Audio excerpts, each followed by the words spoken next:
guys, welcome back to another video from Zenjui's Home Style Cooking. So in today's video I'll be showing you how to make this delicious homemade Ordo bread. This bread is so tasty and delicious. It's one of my daughter's favorite bread, and with many attempts trying to get the recipe right, I finally perfect my recipe. So I'm going to share it with you guys, and I hope you will enjoy it too, and you can make this delicious bread. So these are all the ingredients that we're going to be needing for this recipe. So I have here 5 cups of all-purpose flour. You could also use bread flour for your bread, for your Ordo bread. Okay, so for the liquid I like to use spark water as well as milk, but you could also just use water or milk, whichever one you choose. Okay, so I have a cup and a half of warm water as well as half cup of milk.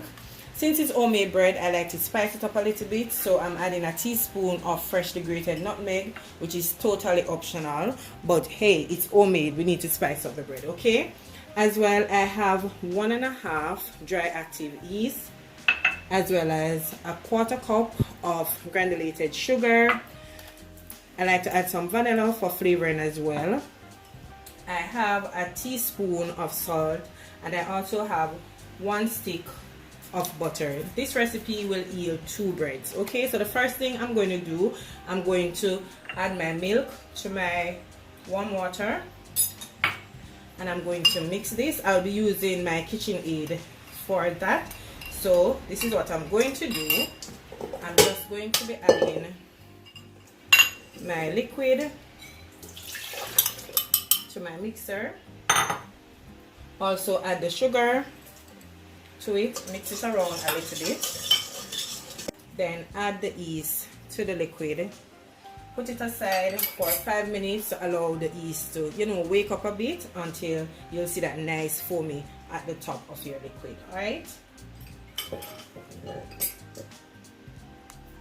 so my flour is already stiff, so it is nice and airy. So I'm just going to add my nutmeg, my freshly grated nutmeg, to that, as well as my salt. I'm just going to combine this together, and I'm going to set it aside until it's time to add it to the liquid.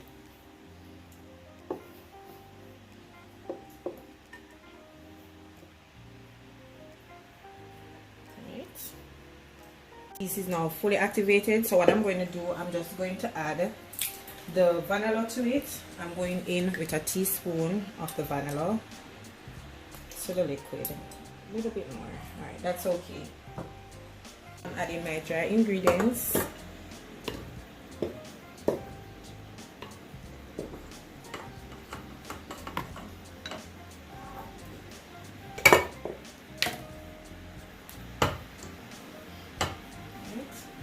All that is added to it, and now I'm going in with my melted butter that has been cooled down. I'm just going to add it to it like this. Right, so I'll be attaching my dough hook. We're going to start off on low because we don't want the flour to spill all over the place.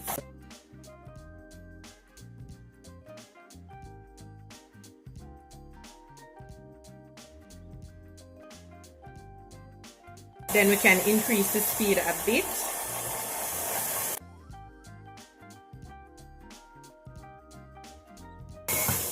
Alright guys, so my dough is finished. As you can see, it's nice and stretchy, and there's no dough at the side of the bowl. This.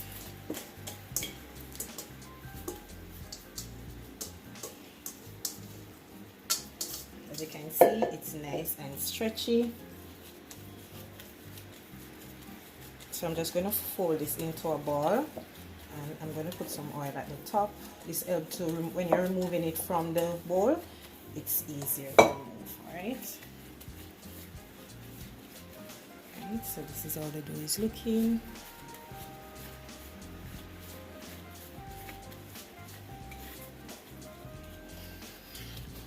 Going to add a little bit of oil to the top as well. I'm going to cover it with some cling wrap and also a clean dishcloth. Right, so once this is proof, then I'll see you back here, guys. My dough has doubled in size, as you can see, so I'm just going to take it out.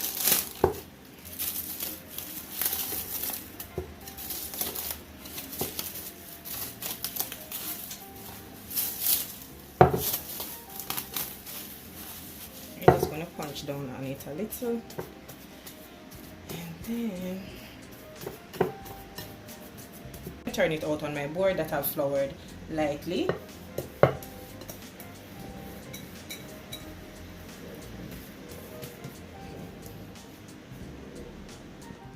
Right, so I'm just going to cut this in two. Let's try to get 2 equal parts. Right. It doesn't have to be perfect because I'm not using a dough scraper, I'm just using a regular knife. I'm just going to set this back in the bowl. So I'm going to go ahead and roll it with my rolling pin that I floured lightly. You just want to get a circle. Right.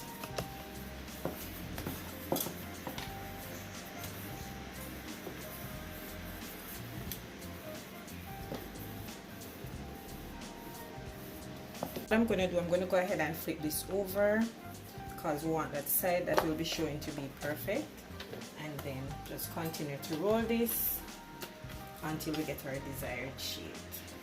I'm just going to go ahead and start rolling like so.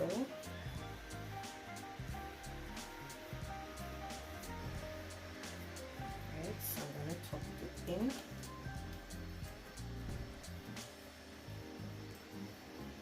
Just continue to tuck it in like so. So this is how it is looking now. So I'm just going to put it in my baking tray. Try to get it as neat as possible in there.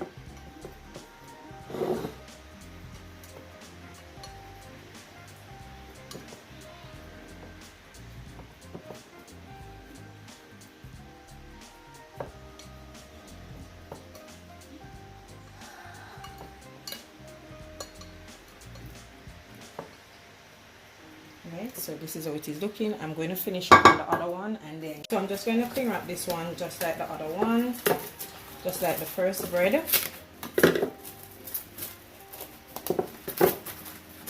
Alright, so I'm going to put both down.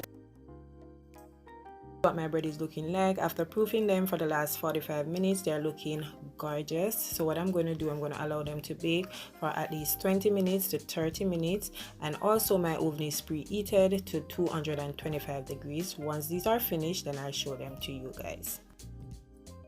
My bread's now out of the oven. I'm just going to add a little bit of butter to the top of it and then allow them to cool. I'm going to put them on my cooling rack and allow them to cool. So just a little bit of butter on the top to give it that nice like a sheen to it. It's so amazing. It smells like a bakery inside here. Oh my goodness, the smell is just so amazing, but I know that the taste is even better. So I'm just taking my brush to just spread out the butter evenly, and I'm just going to give them about a minute or so to cool down a little, and then transfer them on my cooling rack.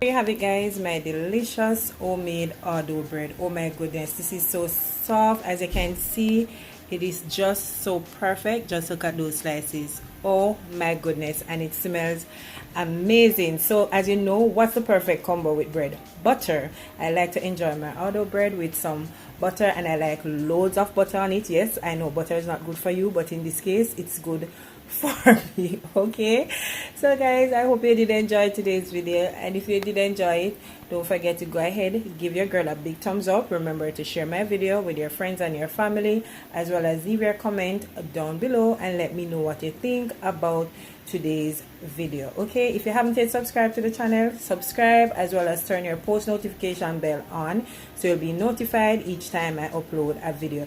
And don't forget to try out the recipe and let me know how did it turn out for you. Okay, as well, follow me on all my social media pages. On Instagram, it's Zendry_home_style_cooking, as well as on Facebook, it's Zendry's home style cooking. So until I come your way again with something super awesome delicious from my kitchen to yours, take care guys and enjoy.